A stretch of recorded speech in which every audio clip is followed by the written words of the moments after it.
Mini tripod Takara MT08 ini adalah senjata baru saya yang akan saya pakai ke Jepang besok. Dan ini dia barangnya. Sebuah tripod kecil yang jengkal saya itu sekitar 23-24 cm. Teman-teman bisa lihat bayangan ini. So, habis ini saya tunjukin satu mini tripod ya yang bisa teman-teman pakai buat traveling. Saya akan pakai bulan depan. So, stay tune guys.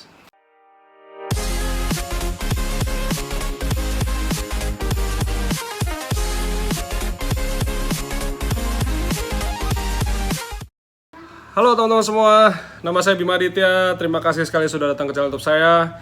Selamat berlibur, selamat Natal, selamat Tahun Baru, selamat berkumpul bareng keluarga, teman-teman semua. Jadi Jogja akhir tahun penuh, jadi saya banyak ngumpet di rumah.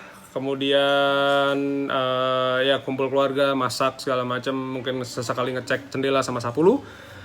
Dan ada satu tantangan yang saya rasakan nanti ketika saya di Jepang itu. Jadi ceritanya saya mau motret malam di daerah Shinjuku. Jadi bener nggak ya namanya perempatannya ya. Intinya tuh ada satu perempatan Fast Furious yang tempatnya si Brian apa ya kalau nggak salah, lupa saya namanya. Dia ngepot begitu tuh, itu ada junction yang sangat rame. Nah, saya tuh kepengen sekali motret area itu, kemudian mungkin sudut-sudut kota malam di Kyoto malam hari di mana tidak mungkin saya tidak menggunakan tripod. Nah, pada waktu kemarin saya seminar sama Mas Rizky Pradata, kemudian sama Racata, dia tuh pakai satu tripod kecil. Saya kemudian coba cari-cari tripod yang murah saja, harganya di bawah 100.000, yang mana Takara ini MT08 ya, mini tripod, namanya juga mini tripod. Ini teman-teman bisa dapatkan hanya kurang dari 80.000. Jadi range harga jualnya itu antara 75, 77, 78, mungkin 80 kurang lebih itu. Saya taruh linknya di bawah. Jadi buat teman-teman yang mau traveling sederhana, teman-teman bisa dapetin tripod Takara ini sangat affordable. Nah, tantangannya adalah ketika saya motret malam itu pasti slow speed.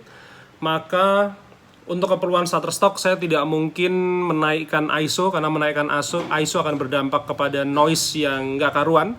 Maka tadi saya sudah cek untuk motret lensa kit saya 1855 saya ini, saya menggunakan ISO 100, f-nya saya pakai 2,8 karena saya pakai lensa 22 mili.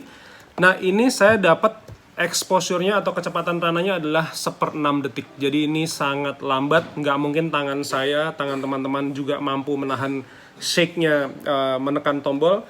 Maka solusinya adalah ini. Takara MT08. Ini bisa dibenggangkan. Benggangkan tuh begini namanya. Buka, ngek. Nah, jadi kurang lebih begini. Dan ini berdasarkan review bisa dinaikin sampai 28 cm. Jadi saya akan tunjukin pada teman-teman semua. Dia bisa, ini gini dulu lah ya. Ini bisa panjangin gini. Ngek. Nah, ini sini sampai sini tadi saya coba ukur sekitar 28 cm sekian. Dan artinya ini bisa masuk carrier saya, backpack saya. Jadi besok saya ke Jepang itu saya naik Scoot dan saya tidak membeli bagasi. Jadi saya pengen memastikan bahwa semua peralatan saya bisa masuk ke ke backpack saya. Jadi besok itu saya akan membawa dua lensa. Satu adalah 18-135 karena saya akan motret ke Kinkakuji yang kuil yang emas itu. Dan ada beberapa tempat lain yang membutuhkan zoom. Nah, 18-135 ini sangat bermanfaat. Saya nggak mungkin nggak bawa ini. Lalu yang berikutnya adalah 22 mili fix karena saya perlu memotret stok makanan saya semuanya selama traveling, karena teman-teman pasti sudah tahu bahwa in-flight meal saya dibeli sama Sri Lanka Airlines, kemudian dibeli sama Travel Wigo. Jadi banyak sekali foto-foto makanan, bahkan sampai yang di dalam pesawat pun akan saya foto semua dengan lensa 22 mili fix ini, ataupun mungkin dengan handphone saya. Dan intinya ini lensa akan saya tunjukin kepada teman-teman semua seberapa canggih lensa mini tripod seharga kurang dari 100.000 ini. Tantangannya adalah, saya tuh sebelum beli ini, saya tuh punya satu tripod yang sudah saya bilang kepada teman-teman semua, ada kemungkinan besar ini discontinue. Namanya adalah Velbon DV6000. Ini tripod berkali-kali saya pakai untuk pemotretan pertama di Kaltara ya, di daerah Nunukan. Kemudian saya juga pakai untuk hunting-hunting di Jogja malam hari. Tripodnya professional tripod, bisa dipakai untuk video, cuman tantangannya mungkin segini adalah sekitar 55-60 cm. Saya nggak mungkin bawa ini, sebenarnya bisa masuk cabin, cuman saya tidak movable aja. Saya kepengen traveling yang light, jadi ini dilupakan dulu. Nah, saya kemudian pakai Takara ini. Nah, tadi saya sudah mencontohkan ini bisa ditarik begini. Kemudian ini bisa dibenggangkan untuk mini tripod ya, jadi kurang lebih begini ya. Nah, teman-teman bisa lihat. Nah, sudah saya coba.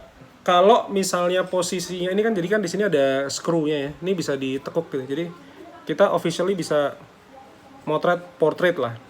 Nah, kalau si lensanya itu dipakai lensa 18-55 mili ini atau lensa kit, saya yakin portraitnya masih stabil ya si mini tripod ini.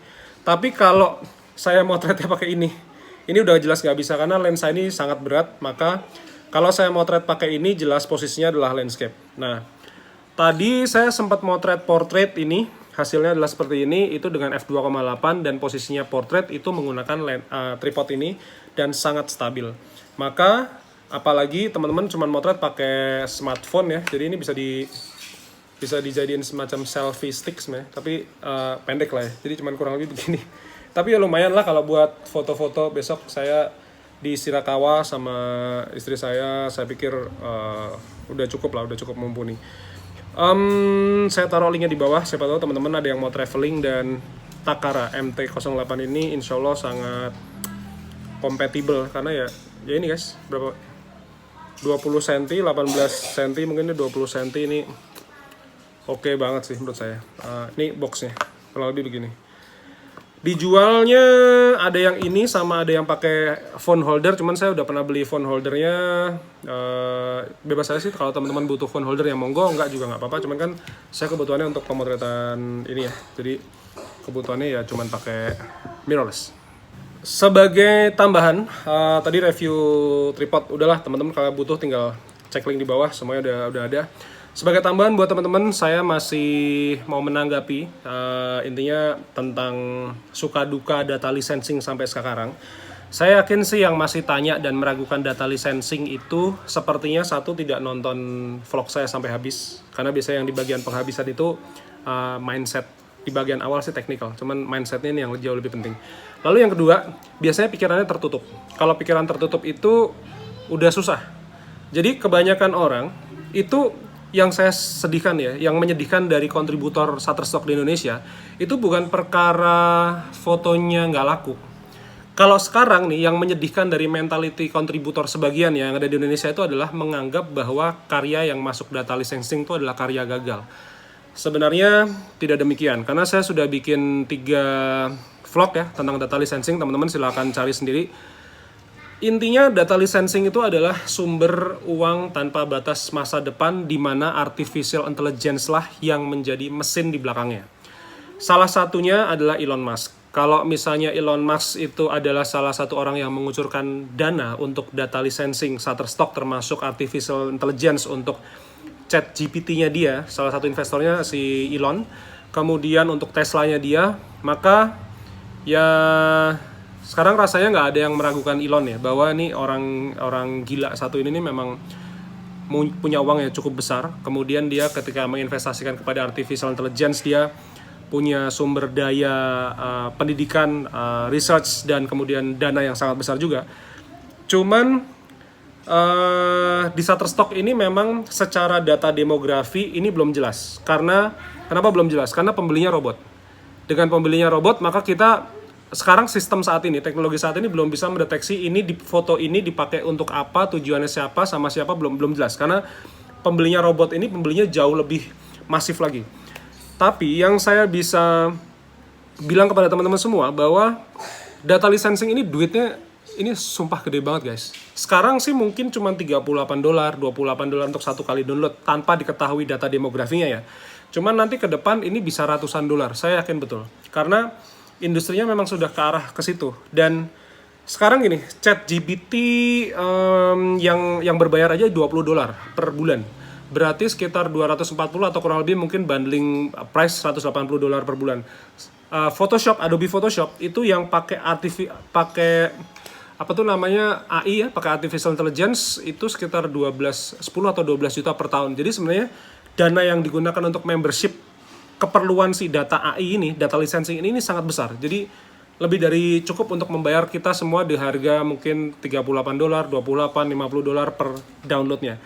Maka sekali lagi, yang diperlukan dalam dunia industri Microsoft ini bukan masalah gears, bukan masalah sekarang earningnya dapat berapa dulu, tapi masalah teman-teman punya bank, stok itu seberapa banyak. Apakah quantity menjamin? Yes and no, tapi buat saya lebih baik memberikan stok sebanyak mungkin karena saya juga suka sekali memotret, saya hobi fotografi ya. Maka saya nggak peduli lakunya sekarang atau lakunya kapan, saya juga nggak peduli. Bagusnya, sekarang ini ada 2 approval. Satu approval untuk Shutterstock, satu approval untuk data licensing. Saya sih membaca beberapa komentar ya. Kadang-kadang saya ngupload kemarin ada yang bilang, itu masuk data licensing nggak tuh gitu. Kalau saya, ini kalau bisa masuk data licensing, saya justru bersyukur nih, alhamdulillah. Karena sekarang ini saya sudah nggak peduli, saya tidak memperhatikan lagi, saya sudah nggak ngurusin dia masuk Shutterstock atau masuk data licensing, karena buat saya, both of them are huge money. Yang jelas kalau masuk Shutterstock minimalnya 10 sen, cuman saya belum pernah dapat $1 dari data licensing. Penghasilan data licensing saya paling kecil adalah $15. Jadi ini mau sebulan ke download 1 aja, buat saya udah bagus. Siapa yang nggak mau satu download $15? Faktanya ya sampai 28-30-an dolar plus ya. Maka kalau masalah data licensing, teman-teman nggak usah takut. Sekali lagi, data licensing ini adalah berkah masa depan. Tapi kalau masalah teknik pemotretannya, teknik penulisan deskripsinya, itu semuanya sama. Saya sudah publish online course Shutterstock saya, di mana teman-teman bisa dapat 18 video lebih tuh. Teman-teman tinggal nonton, dan ini tidak tayang di YouTube. Teman-teman tinggal klik link di bawah. Itu ada 2 sih sebenarnya. Kalau teman-teman sukanya ngebaca, teman-teman bisa download e-book bundling saya, Shutterstock, jualan foto dan Shutterstock sama Shutterstock. Tapi kalau teman-teman enjoy dengan nonton saya biar ngeliatin langsung tutorialnya, ada namanya online course Shutterstock, ini video murni. Jadi teman-teman ngeliatin bagaimana caranya saya motret handphone pakai mirrorless kayak begini. Saya pakai Canon EOS M10 ya. Jadi teman-teman bisa klik link di bawah, silahkan belajar. Tapi faktanya adalah mau masuk Shutterstock, mau masuk data licensing, ini bahasa Sundanya sebodoh teing. Jadi udah nggak usah diurus, udah nggak masalah, itu tuh nggak ngefek, nggak mau tahu. Pokoknya data licensing sama Shutterstock itu sama-sama menghasilkan uang. Cuma problemnya apakah sekarang atau tahun depan ataukah besok pagi, kita nggak pernah ada yang tahu. Nobody knows. Maka dari itu teman-teman silahkan santai aja, nggak usah susah-susah. Kalau mau masuk data licensing juga nggak ada masalah. Jadi begitu teman-teman, silakan Takara MT08 kalau teman-teman siapa tahu mau kembaran sama saya.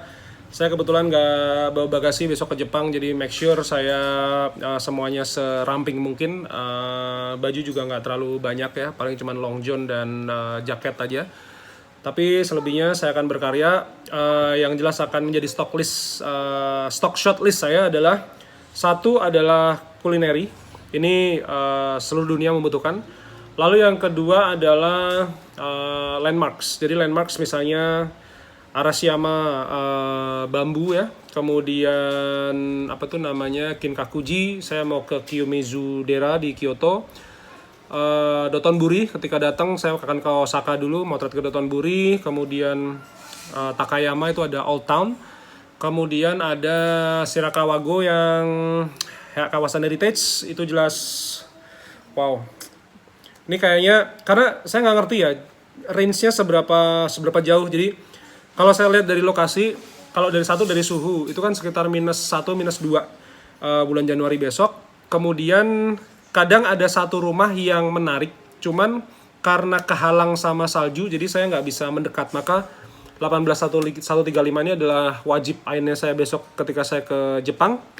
Dan untuk foto kulineri, saya akan pasrahkan dia ke 22 mili fix. Nanti saya juga taruh linknya di bawah, teman-teman, ada 22 mili fix 18135. Tapi ingat, silahkan membeli sesuai dengan kebutuhan pemotretan teman-teman.